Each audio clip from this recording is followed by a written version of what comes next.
آج جی میں کچھ آپ کے سامنے ایک خیال رکھنا چاہتا ہوں جو کہ یوحنا کی انجیل اس کے پہلے باب کی 5 آیات میں آپ کو مل جائے گا۔ 5ویں آیت میں آپ کے سامنے پڑھتا ہوں۔ وہاں ایک شخص تھا جو 38 برس سے بیماری میں مبتلا تھا۔ ایک شخص تھا جو بیماری میں مبتلا تھا اور 38 برس سے تھا، 38 ایئر سے وہ بندہ، وہ شخص جو ہے وہ بیماری میں مبتلا تھا۔ اب آپ حیران ہوں گے، بائبل میں یہ تو لکھا ہے کہ وہ بیمار تھا، لیکن یہ نہیں لکھا کہ اس کو بیماری کیا تھی۔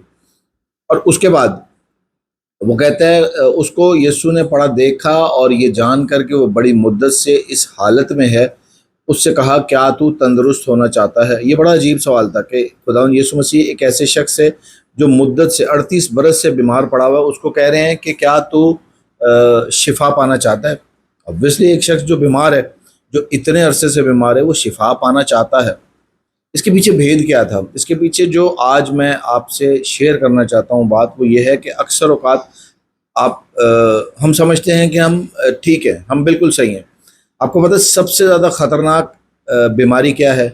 جس میں انسان کو یہ لگنے لگ جاتا ہے کہ وہ بالکل ٹھیک ہے، اس کو یہ احساس ہی نہیں رہتا کہ وہ بیمار ہے۔ اب یہاں پر ایک شخص جو 38 برس سے بیمار تھا، وہ خداوند یسوع مسیح کو کہہ رہا ہے کہ خداوند یسوع مسیح، اس سے پہلے کہ حوض ہلے اور مجھے وہاں پر لے جانے والا کوئی نہیں ہے، میں وہاں پہ کیسے جاؤں؟ لیکن آپ حیران ہوں گے، اگلی آیت میں خداوند یسوع مسیح کہہ رہے ہیں، اگر آپ میرے ساتھ 8ویں آیت پڑھیں تو وہاں لکھا ہے، یسوع نے اس سے کہا اٹھ اور اپنی چارپائی اٹھا کر چل پھر۔ میں سوچ رہا تھا اس کے بارے میں، تو یسوع نے ڈائریکٹ اس سے پہلے پوچھا کہ کیا تو ٹھیک ہونا چاہتا ہے؟ اب وجہ کیا ہے یسوع نے کیوں پوچھا؟ اکثر اوقات میں نے آپ سے پہلے کہا کہ یہاں بیماری کا ذکر نہیں ہے کہ کیا بیماری تھی۔ اکثر اوقات ہم جو ہیں وہ اپنی چارپائیوں پر اتنے زیادہ ریلیکسڈ ہو جاتے ہیں کہ ہم اٹھنا بھول جاتے ہیں۔ ہمیں چارپائی چھوڑتی ہی نہیں ہے، اور نہ ہم اپنی چارپائی کو چھوڑتے ہیں۔ کیوں؟ کیونکہ چارپائی پر ہمیں ریلیکسیشن ملتا ہے، چارپائی پر ہمیں آرام ملتا ہے، چارپائی پر ہمیں سکون ملتا ہے، چارپائی پر ہمیں نیند ملتی ہے۔ تو کہنے کا مقصد ہے کہ چارپائی ہم بہت زیادہ عزیز رکھتے ہیں۔ آج کے دور میں یہ چارپائی کون سی ہے؟ آج کے دور میں یہ چارپائی جی لکڑی کی نہیں بلکہ ہماری آسائشوں کی ہے۔ آج کے دور میں چارپائی ہدیوں کی ہے، نذرانوں کی ہے، دیکیوں کی ہے، فنڈ ریزنگ کی ہے، چرچ عمارتوں کی ہے، ہدیوں کی ہے، اسپیشل نذرانوں کی ہے۔ آج جب خدام، میں پھر کہوں گا کہ اکثر اوقات ہمیں اس آیت کو جب پڑھایا جاتا ہے، سکھایا جاتا ہے، تو کلیسیا کو سکھایا جاتا ہے، لیکن آج میں ڈائریکٹ خدام سے بات کر رہا ہوں کہ جو خدام اپنے آپ کو یہ سمجھتے ہیں کہ ہم بالکل ٹھیک ہیں، یہ خدا کا کلام آج ان کے لیے ہے، میرے لیے ہے۔ اگر ہم یہ سمجھتے ہیں کہ ہم ٹھیک ہیں، تو کیا ہم صحیح راستے پر جا رہے ہیں؟ کہ ایسا تو نہیں ہے کہ ہم بھی اپنی چارپائیوں کی گرفت میں ہیں، ہم چارپائیوں کو چھوڑنا ہی نہیں چاہتے؟ نئے سے نیا چرچ بن رہا ہے، نئی سے نئی چرچ بلڈنگ بن رہی ہے، لیکن بیداری، لوگوں کے اندر سکون، لوگوں کے اندر راحت، لوگوں کے اندر اطمینان کہاں ہے؟ آج بھی اگر آپ کلیسیہ پاکستان کی طرف غور کریں تو آج بھی کلیسیہ پاکستان اسی پستی کا شکار ہے۔ حالانکہ ہر گلی محلے میں چرچ موجود ہے، ہر گلی محلے میں خدا کا کلام سنایا جا رہا ہے، لیکن میں حیران ہوتا ہوں کہ ایسا کیوں ہے؟ خدا کا کلام آج مجھے اس آیت سے یہ سکھانا چاہتا ہے کہ ہم اپنی چارپائیوں کو کس کے بیٹھے ہوئے ہیں، ہم اٹھنا ہی نہیں چاہ رہے۔ اسی لیے خداوند یسوع مسیح نے اس شخص سے کہا تھا کیا تو ٹھیک ہونا چاہتا ہے؟ اگر آپ نوٹ کریں، یہاں پہ لکھا ہے کیا تو تندرست ہونا چاہتا ہے؟ یسوع کہہ رہے ہیں۔ اب ایک ایسا شخص جو بیمار ہو، کیا وہ تندرست نہیں ہونا چاہتا؟ ہونا چاہتا ہے، لیکن ایک مینٹیلٹی یہ ہے کہ یسوع نے جان بوجھ کے یہ سوال کیا کہ کیا تو تندرست ہونا چاہتا ہے، کیونکہ یسوع یہ جانتے تھے کہ یہ شخص اپنی بیماری میں گرفتار ہے۔ یہ شخص اتنا سست ہو چکا ہے، اتنا قائل ہو چکا ہے کہ اس سے اٹھا بھی نہیں جاتا، اس سے اٹھنا بھی محال ہے۔ اگر آپ اگلا جملہ دیکھیں تو یسوع نے اسے کہا، سب سے پہلے یسوع نے کہا اٹھ، یعنی یسوع یہ جانتے تھے کہ یہ اٹھ سکتا ہے۔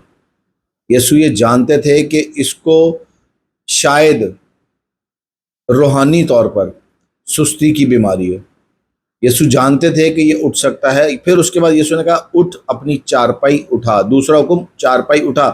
یہ چارپائی جو صدیوں سے جس پر وہ لیٹا ہوا تھا، 38 برس جس سے وہ چمٹا ہوا تھا جو چارپائی اس کو چھوڑ نہیں رہی تھی، آج کہیں ایسا تو نہیں ہے؟ ہمیں بھی ہماری چرچ ہمیں چھوڑ نہیں رہے، ہماری آسائشیں ہمیں چھوڑ نہیں رہی، ہمیں گورے ممی ڈیڈی چھوڑ نہیں رہے۔ ہم یہ چاہتے ہیں کہ ہمیں بھی کوئی گورا ممی ڈیڈی مل جائے، پاپا مل جائے، جس کو ہم جو ہے وہ چھوڑے نہ، بلکہ وہ ہمیں ویزا دلا دے، ہمیں فنڈنگز دے۔ کلیسیوں پر بوجھ ڈالا جا رہا ہے کہ ہدیے دو، نذرانے دو، اسپیشل ہدیے دو، نذرانے دو، ہدیہ دو، گفٹس دو۔ پادری صاحبان خدام آج کس راستے پر چل رہے ہیں؟ یہ وہ چارپائی ہے جسے ہم چھوڑنے کو آج تیار نہیں ہیں۔ اپنے دلوں میں ضرور اس پیغام کے بارے میں سوچیے گا کہ کیا یہ سارا کچھ چارپائی تو نہیں بن گئی؟ آج خداوند یسوع مسیح ہم سے کلام کرتے ہیں کہ کیا تم ٹھیک ہونا چاہتے ہو؟ یسوع نے کہا کہ دولت مند کا خدا کی بادشاہی میں داخل ہونا بہت مشکل ہے۔ آپ جانتے ہیں اس کے آگے یسوع نے کیا کہا کہ اونٹ سوئی کے ناکے سے گزر جائے گا، لیکن دولت مند خدا کی بادشاہی میں داخل نہیں ہو پائے گا۔ کیوں خداوند یسوع مسیح نے کہا؟ کیونکہ خداوند یسوع مسیح جانتے تھے کہ یہ وہ چارپائی ہے جسے آج 2026 میں لوگ خدام نہیں چھوڑ رہے۔ آج کی چارپائی آسائشوں کی ہے، اس دور کی چارپائی لکڑی کی تھی۔ آج کی چارپائی آسائشوں، سکون، آرام دہ زندگی کی ہے، ویزوں کی ہے، چرچ بلڈنگز کی ہے، فنڈ ریزنگز کی ہے۔ تو ہم کس ڈائریکشن میں جا رہے ہیں؟ خدا کا کلام ہمیں صاف کہتا ہے۔ یسوع نے کہا اپنی چارپائی اٹھا۔ تو چارپائی اٹھانے کا مطلب، اس کو اٹھا کر اگر آپ دیکھیں تو اس نے کہیں سجایا نہیں، مطلب یسوع یہ کہنا چاہ رہے تھے کہ اپنی چارپائی اٹھا اور اس کو پھینک دے، تاکہ لوگوں کو یہ پتہ چل جائے کہ تو جو سستی کاہلی کا شکار تھا، تو نے آج اپنے ہاتھوں سے اس بندھن کو، اس قید کو، اس چارپائی کو، ان آسائشوں کو، ان جسمانی ویزوں کی، جسمانی چرچ بلڈنگز کی، جسمانی چرچ ریزنگز کی، آفرنگز کی، ہدیوں کی، دہیکیوں کی، جو ہم بھرمار اپنی کلیسیا میں سناتے رہتے ہیں، اس سے آزاد ہونا پڑے گا۔ تب خداوند یسوع مسیح ہم سے وہ بات کر سکتے ہیں جو وہ کرنا چاہتے ہیں، تب خداوند یسوع مسیح حقیقی بیداری کو لا سکتے ہیں۔ یہ چھوٹا سا ایک میسج تھا، چھوٹا سا ایک پیغام تھا جو میں آپ کے ساتھ شیئر کرنا چاہتا تھا۔ اور اگر آپ ایک اور آیت دیکھیں، 9ویں آیت میں لکھا وہ شخص فوراً تندرست ہو گیا اور اپنی چارپائی اٹھا کر چلنے پھرنے لگا۔ اس نے یہ دکھا دیا کہ اب میں آزاد ہو چکا ہوں۔ خداوند یسوع مسیح نے اس کو آزادی، اس کو رہائی، اس کو اس کی سستی سے جان اس کی چھڑا دی۔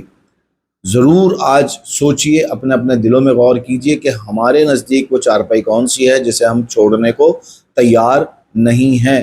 کس چارپائی پر ہم لیٹے ہوئے ہیں؟ کون سی چارپائی ہمیں آسائشیں دے رہی ہے، آرام دے رہی ہے، سکون دے رہی ہے، اور ہم ان آسائشوں کو چھوڑنا ہی نہیں چاہتے، ہم اس چارپائی پر سے اٹھنا ہی نہیں چاہتے۔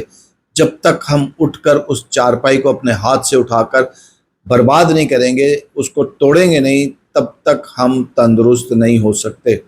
آج کا المیہ یہی ہے کہ ہم یہی سمجھتے ہیں اکثر کہ جو شخص منبر پہ کھڑا ہو کر ہمیں میسج دے رہا ہے، چاہے وہ میں ہی کیوں نہ ہوں، وہ ٹھیک ہے، وہ روحانی طور پر بالکل ٹھیک ہے، لیکن مجھے خدا کے کلام سے آج یہ آواز ملی کہ وہی شخص روحانی طور پر بیمار بھی ہو سکتا ہے۔